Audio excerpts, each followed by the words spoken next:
Hello, welcome to the LaRouche Pack Weekly Report for June the 6th, 2012. I'm John Hofel, and with me in the studio today are Matthew Ogden of LaRouche Pack TV, Jason Ross of The Basement, and Lyndon LaRouche. Now, Lynn has repeatedly emphasized the importance of Shelley's defense of poetry. And the closing paragraph of that essay is something which is often quoted, but is very rarely understood. Why is that? Reductionism. The same reason why Furtwängler's music is admired but is not understood. Reductionism will tell you that time extends linearly from the past to the future, from backwards to forwards, that the future is somehow the fruit of the now, that tomorrow is merely the extrapolation of today, and that every moment follows moment after moment as cause leads to effect, so-called. To recapitulate, as Furtwängler asked precisely, in a very precise scientific terms, if the unity of the whole has to always be that which determines the behavior of the individual parts, where and when does that whole exist relative to the present moment? And if every moment of a performed composition, say, is merely the subordinate shadow of a higher and more dominant substance, where, if not in any of the temporal moments as such, where can we look to find that unity of substance? Now, I don't think it's surprising, but people might not have looked far enough, but actually the beginnings of the answer to that question lie right in Shelley's essay, right actually in the very opening paragraph of the defense of poetry. Shelley identifies exactly this very rigorous scientific question. He says, look, there's two different distinct types of mind. You've got two classes of mental action, he says. On the one hand, you've got what he calls reason, but on the other hand, you've got imagination. And he defines them successively. He says reason is the contemplation of what already exists, but imagination is the creation of something new. Reason is that which is concerned with objects and with their synthesis into larger objects, but imagination is that which contemplates the intervals between things, understands relations as such. He says reason is the enumeration of quantities already known, but imagination is the perception of the value of those quantities, both separately as parts and also taken together as a whole. And he concludes this opening saying, reason is to imagination as the instrument is to the agent, as the body is to the spirit, as the shadow is to the substance. Poetry, in a general sense, may be defined as the expression of the imagination.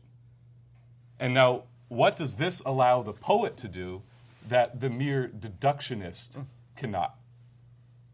Shelley says, if the deductionist is only concerned with what happens in the moment, with what already exists, then in no way can the deductionist, he who relies on pure deduction, see what will come to exist in the future.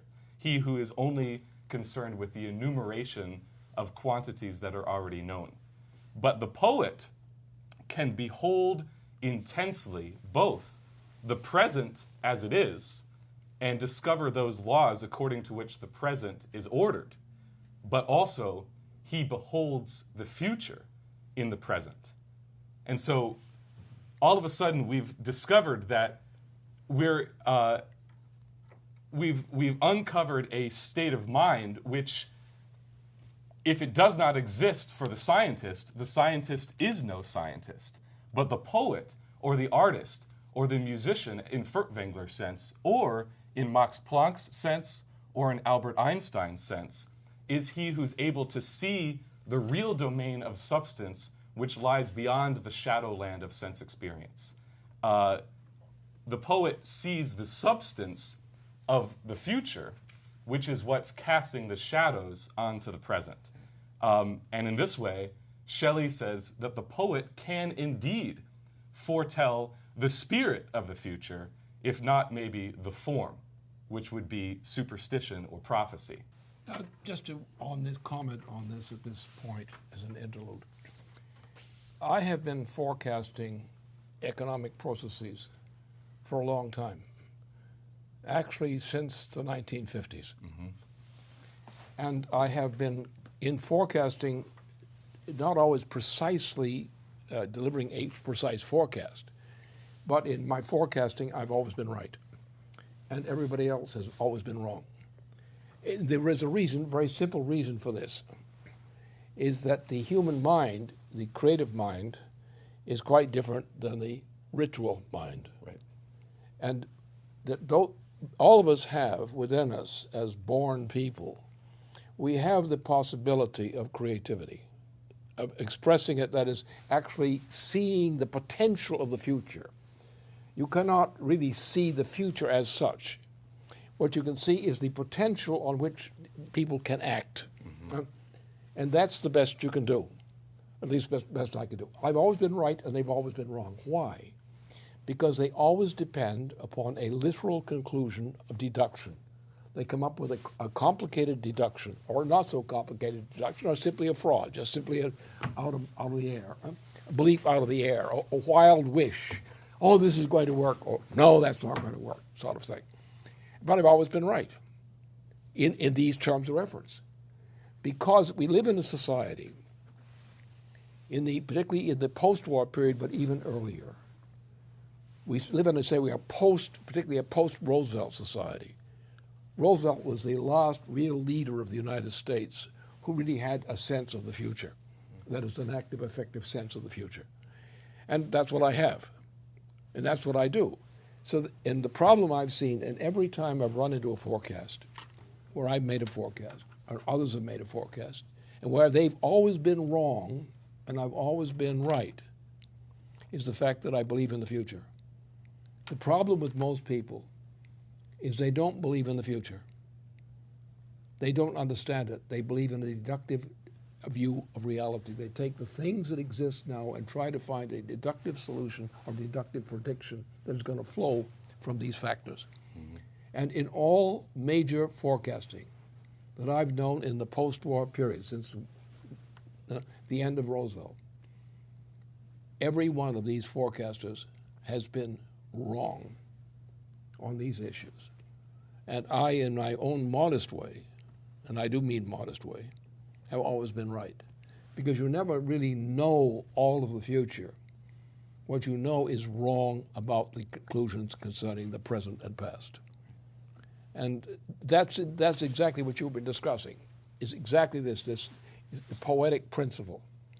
We have, as human beings, the ability to forecast things that are don't arise out of deduction, out of deductive processes. Most people are trained not to do that. They say that's a baddie. You're not in the game. You're not playing by the rules. Mm-hmm. And that's the nature of the problem. And people have got to realize that many of them have been stupid. They don't like to hear that, but it's true. Stupid in what sense? They don't accept the creation of the future. Right. That the future is a creation of something which has no active precedent as such, no literal precedent. It's the sense to see that what's wrong in the present, what's a failure in the present, what's a destructive force in the present, mm-hmm. and to change it, and to see what you can do to change it. Right now, the United States is threatened with destruction, self-destruction, under British influence. We have the worst kind of president you could imagine as a president.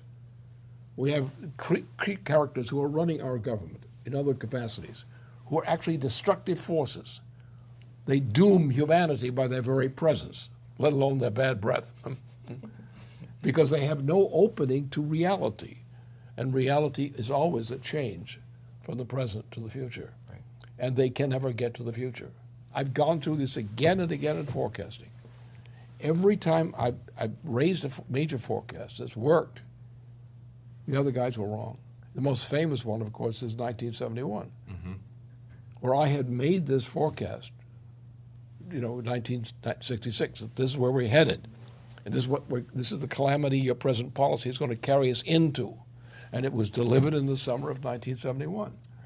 And not a single economist in the nation who had piped up earlier or piped up then, not a single one, had even after the fact admitted the fact of what had happened. And it went on like that again and again and again up to the present time. So, right. And the fallacy is that, the point is that the future has to be defined in its own terms. You can't define the future according to the terms of the present. Well, let's take every case like discovery.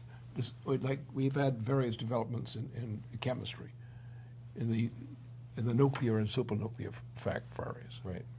These keep piling on to us. The more we discover, the more that they reveal to us factors which are determined factors, which we had not taken into account. Many of these things, like the discoveries in medicine that have saved lives, were things that did not exist until the actual discovery, as the original discovery was made. So it is this factor of discovery, in that sense, which defines the human intelligence. And people who go by deduction, always going by deduction, you have to prove this by deduction, is the hallmark of stupidity and also calamity. And that's the point. You have to develop what is called sometimes the poetic principle, the creative principle. You find in the great discovery by him. This discovery was earth-shaking, literally. Here it was, a musical discovery. It has an effect of the foretone and aftertone. But the idea of the foretone and the aftertone exactly defines the very principle of musical composition, and the very scientific principle of that subject. And here this guy emerges with a concept which corresponds to the creative powers of the universe in music. And you realize the music is not just music per se. The music is a message. It's a message to man's destiny, a message to man's opportunity for the future. And here's a man who's considered merely a composer, merely an imaginative composer, and he actually produces the greatest scientific discovery in the current history of mankind. And that's the lesson to be taken from this table. And we should enjoy it and participate in it and emulate this kind of discovery.